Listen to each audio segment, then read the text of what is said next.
전국 콩쿠르 심사석에서 스승과 제자가 다시 마주친 순간 여자는 화를 쥔 손을 잠시 멈췄다. 18살이던 자신에게 처음으로 넌 무대에 설 사람이다라고 말해준 한도식 교수였다. 그런데 15년 만에 다시 만난 그는 그녀를 알아보지 못한 사람처럼 고개를 돌렸다. 그날 유나리는 상을 받았지만 스승을 잃었다고 생각했다. 그리고 한도식은 제자를 지키기 위해 가장 잔인한 선택을 했다고 믿었다. 하지만 15년 뒤 낡은 심사표 한 장과 작은 바이올린 모양 열쇠고리가 두 사람이 알고 있던 과거를 완전히 뒤집었다. 이야기 시작 전 이 이야기 재미있게 보고 계시다면 구독과 좋아요, 댓글을 남겨주세요. 늘 건강하시고 오늘도 마음 편한 하루 보내시길 바랍니다. 이야기 시작합니다. 한도식은 72이었다. 서울의 한 예술대학에서 바이올린을 가르치다 정년 퇴임한 지 7년째였다. 젊은 시절에는 독주회도 여러 번 했고 제자들도 국내외 오케스트라에 많이 보냈다. 하지만 은퇴 뒤 그의 하루는 놀랄 만큼 조용했다. 아내는 오래전 세상을 떠났고 외동아들은 캐나다에서 살았다. 도식은 매일 아침 바이올린 케이스를 열었다. 손가락 마디가 굳고 활끝도 흔들렸지만 하루 한 곡은 꼭 연주했다. 그날은 두 마디 만에 멈췄다. 거실 벽에 작은 사진 한 장 때문이었다.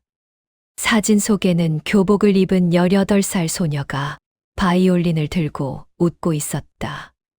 사진 뒤에는 검은 펜으로 짧은 글이 적혀 있었다.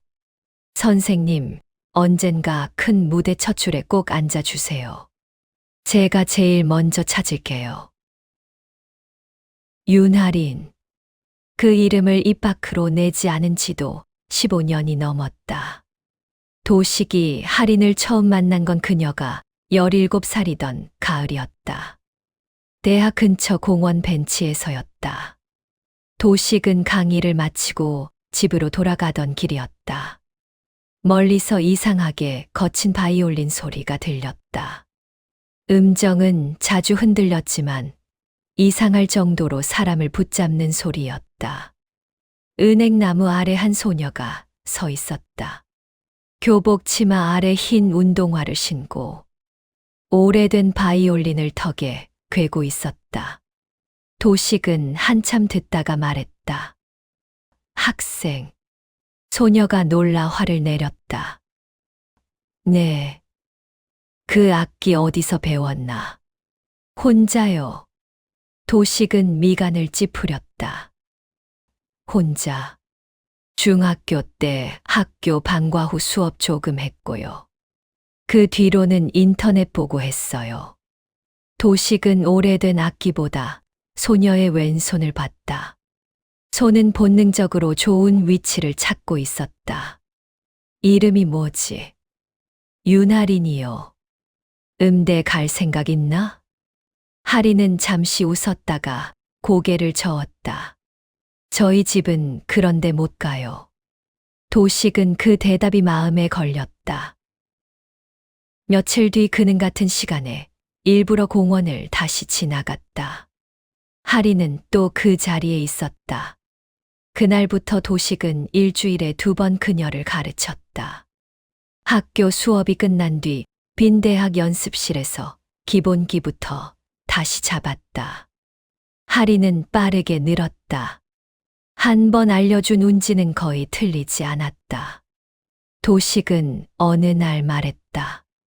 하린아, 넌 그냥 취미로 할 애가 아니다. 하린은 웃었다. 선생님은 맨날 그렇게 말해요.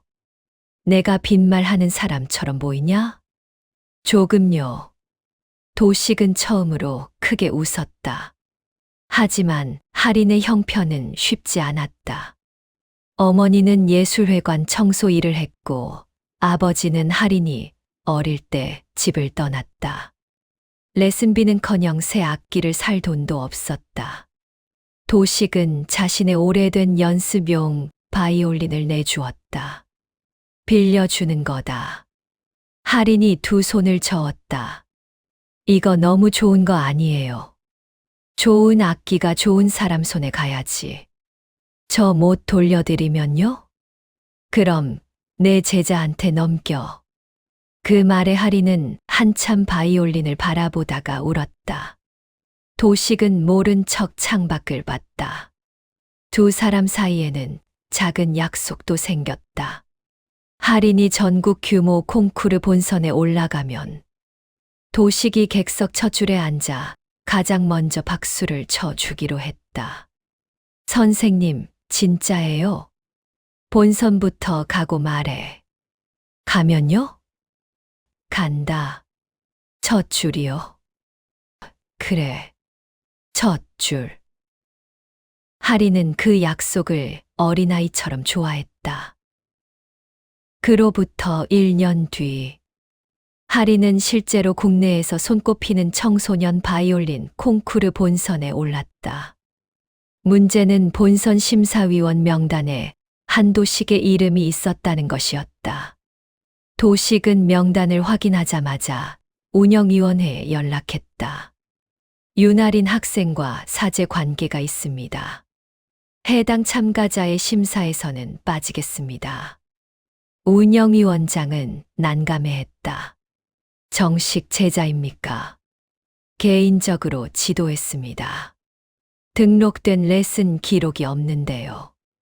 형편이 어려운 학생이라 돈을 받은 적이 없습니다. 그 말이 오히려 문제를 만들었다. 당시 심사위원 가운데 최경호 교수는 도식과 오랫동안 경쟁 관계였다. 그는 할인이 도식에게 무료로 개인 지도를 받았다는 사실을 알자 노골적으로 문제를 제기했다. 심사위원이 참가자를 몰래 가르쳤다면 특혜 논란이 생길 수 있습니다. 도식은 차갑게 말했다. 그래서 심사에서 빠지겠다고 했습니다. 그것만으로 끝날까요? 다른 심사위원에게 영향력을 행사했다는 말이 나오면 학생은 어떻게 됩니까? 운영위는 도식에게 선택지를 줬다. 사제관계를 공개해 참가 여부를 다시 심사하거나 도식이 할인의 심사에서 완전히 빠지고 대회 기간 사적으로 접촉하지 않는 것이었다. 도식은 두 번째를 택했다. 할인에게는 아무 말도 하지 않았다. 그녀가 자신 때문에 무대에 오르기도 전에 흔들리는 것을 원하지 않았기 때문이다. 본선 당일 할인은 붉은 드레스를 입고 무대에 섰다. 객석을 훑던 그녀의 시선이 심사석 한쪽에 앉은 도식을 발견했다. 첫 줄은 아니었다. 하지만 할인은 안도했다. 선생님이 왔다. 그 생각 하나로 화를 들었다. 할인은 생애 최고의 연주를 했다. 마지막 음이 멈추고 객석에서 박수가 터졌다. 도식은 누구보다 크게 박수를 치고 싶었다. 하지만 심사위원들이 보는 자리에서 그는 손을 무릎 위에 올려놓은 채 고개만 아주 작게 끄덕였다. 할인은 그 모습을 보지 못했다. 결과 발표에서 할인은 2등을 했다. 그녀에게는 기적 같은 결과였다. 시상식이 끝난 뒤 할인은 사람들을 해치고 도식을 찾아갔다. 선생님, 도식은 걸음을 멈췄다. 할인은 상장을 들고 숨을 헐떡였다. 저 됐어요. 선생님, 저 2등 했어요. 도식 뒤에는 다른 심사위원들과 운영위원들이 서 있었다. 그중 최경호가 두 사람을 바라보고 있었다. 도식은 그 시선을 확인했다. 그리고 가장에서는 안 될 말을 했다. 학생, 나를 아나? 할인의 웃음이 그대로 굳었다. 네. 사람을 잘못 본 것 같은데. 하리는 한동안 아무 말도 하지 못했다. 선생님, 저 할인이에요. 도식은 입안이 바싹 말랐다. 하지만 뒤에서 최경호가 다가오는 기척이 느껴졌다. 도식은 다시 말했다. 미안하지만 기억이 없네. 그 순간 할인의 얼굴에서 무언가가 무너졌다. 아, 네. 그녀는 고개를 숙였다. 죄송합니다. 도식은 그대로 돌아섰다. 한 걸음만 더 가면 붙잡을 수 있었지만 붙잡지 못했다. 그날 밤 할인은 도식에게 전화하지 않았다. 다음 날도 그 다음 날도 연락이 없었다. 일주일 뒤 도식이 연습실에 갔을 때 그녀가 쓰던 보면대 위에는 작은 상자 하나만 놓여 있었다. 안에는 바이올린 모양의 열쇠고리와 쪽지가 있었다. 선생님께 드리려고 샀어요. 첫 줄 약속은 제가 괜한 기대를 했던 것 같아요. 그래도 지금까지 가르쳐 주셔서 감사합니다. 도식은 쪽지를 들고 한참 서 있었다. 그날 바로 할인에게 전화를 걸었지만 번호는 이미 바뀌어 있었다. 어머니와 함께 지방으로 이사했다는 말만 들었다. 도식은 할인을 찾으려 했다. 하지만 대회 뒤에도 특혜 의혹을 제기하는 익명 민원이 들어왔다. 그는 자신의 이름이 다시 등장하면 할인의 수상마저 흔들릴까 두려워 또 기다렸다. 논란이 사라지면 설명하겠다고 생각했다. 하지만 기다림은 생각보다 길어졌다. 할인의 어머니가 갑자기 병을 얻었고 할인은 대학 진학을 포기했다. 그 소식을 들었을 때 도식은 익명으로 장학금을 보내려 했지만 계좌가 폐쇄되어 있었다. 그 뒤로 할인의 행방은 끊겼다. 도식은 자신이 그녀를 보호했다고 생각하면서도 마음 한쪽에서는 알고 있었다. 보호한다는 명목으로 설명할 기회를 놓쳤다는 것을. 그리고 그 침묵이 어린 제자에게 얼마나 큰 상처였을지도. 15년이 흘렀다. 어느 날 도식은 우연히 라디오에서 한 연주자의 이름을 들었다. 오늘 초대 손님은 바이올리니스트 윤하린 씨입니다. 도식은 차를 마시다 손을 멈췄다. 라디오에서는 할인의 연주가 흘러나왔다. 소리는 예전보다 훨씬 깊어져 있었다. 진행자가 물었다. 오랫동안 음악을 쉬었다고 들었습니다. 할인이 웃으며 대답했다. 네. 한동안은 바이올린을 아예 놓았어요. 어머니 병간호도 했고 먹고 살기 위해 다른 일을 했습니다. 다시 시작한 계기가 있었나요? 잠시 침묵이 흘렀다.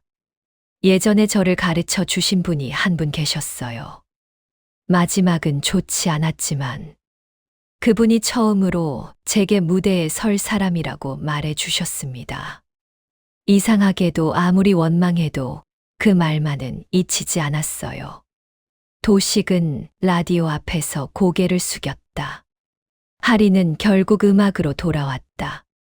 악기점에서 일하며 돈을 모았고 작은 오케스트라, 객원 연주자로 다시 시작했다.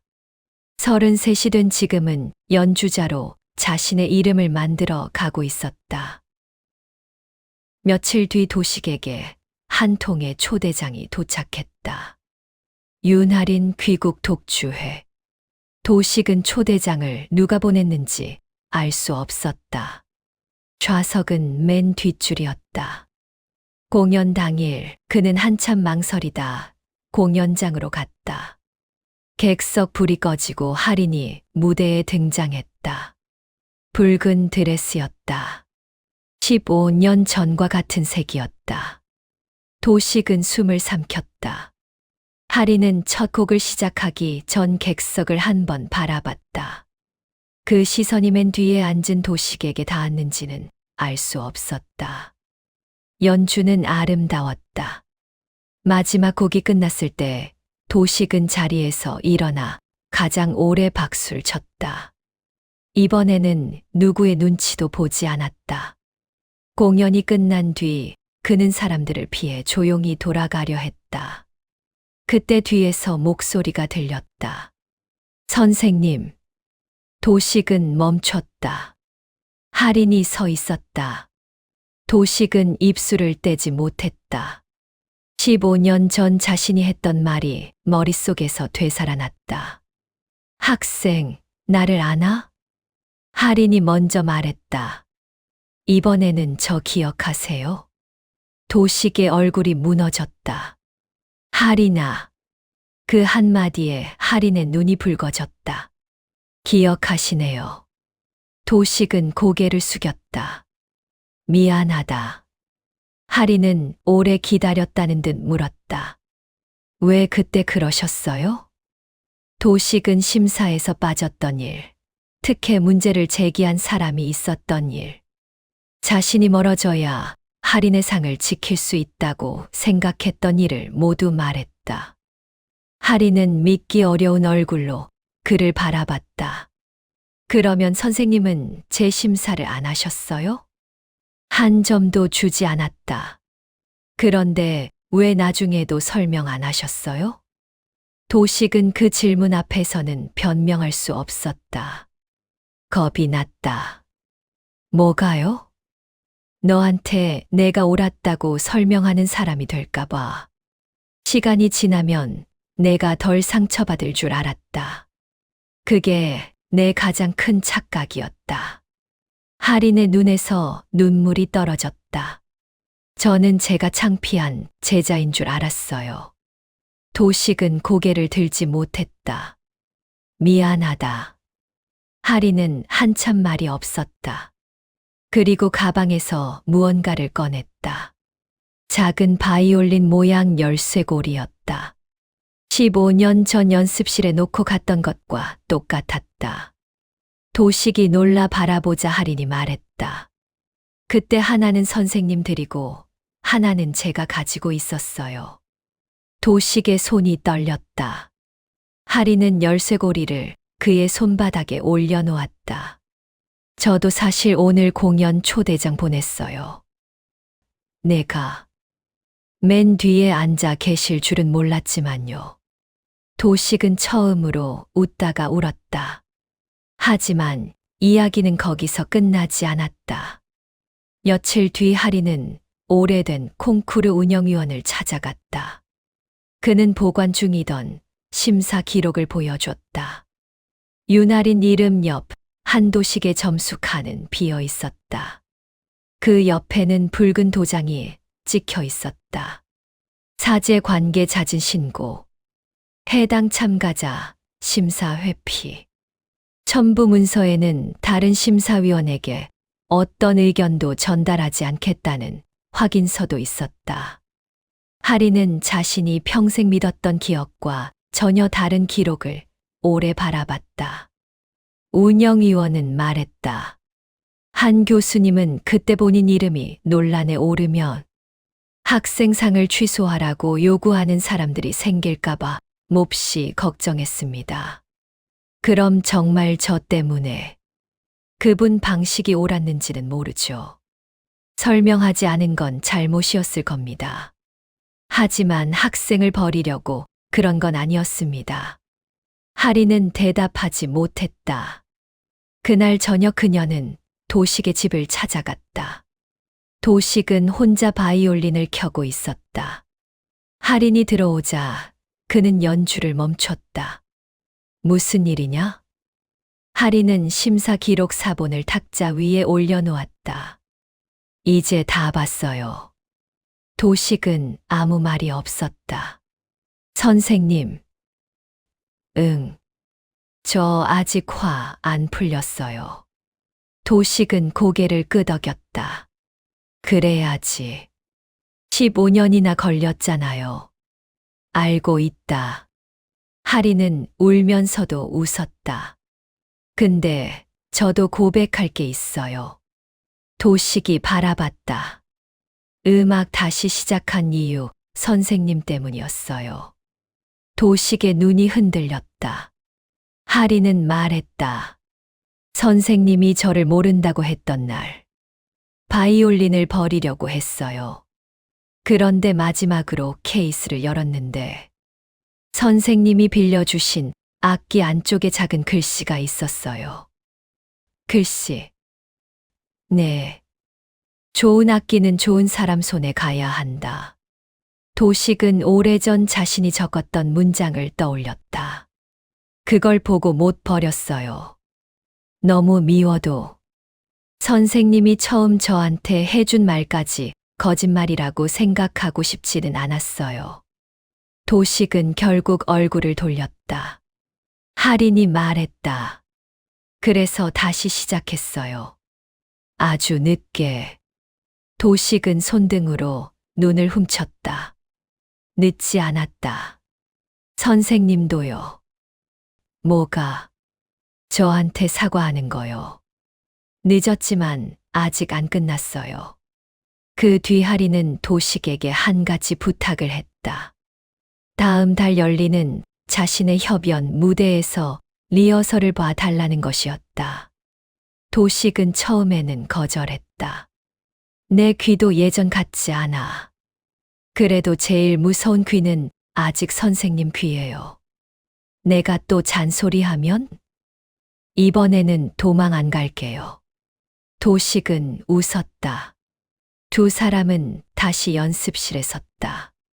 할인이 연주하면 도식은 예전처럼 연필로 악보를 두드렸다. 여기 너무 서두른다. 지금도요? 감정이 먼저 뛰고 내 손이 뒤따라간다. 15년 전에도 똑같이 말씀하셨어요. 15년 지나도 안 고쳐졌으니 문제지. 하리는 웃었다. 도식은 잃어버린 시간이 조금 돌아온 것처럼 느꼈다. 협연 당일 도식은 이번에는 맨 앞줄에 앉았다. 할인이 무대로 나오자 가장 먼저 객석을 바라봤다. 그리고 도식을 발견했다. 두 사람의 눈이 마주쳤다. 할인이 아주 작게 웃었다. 도식도 고개를 끄덕였다.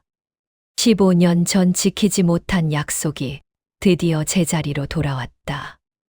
연주가 끝나자 도식은 누구보다 먼저 일어나 박수를 쳤다. 객석 전체가 따라 일어섰다.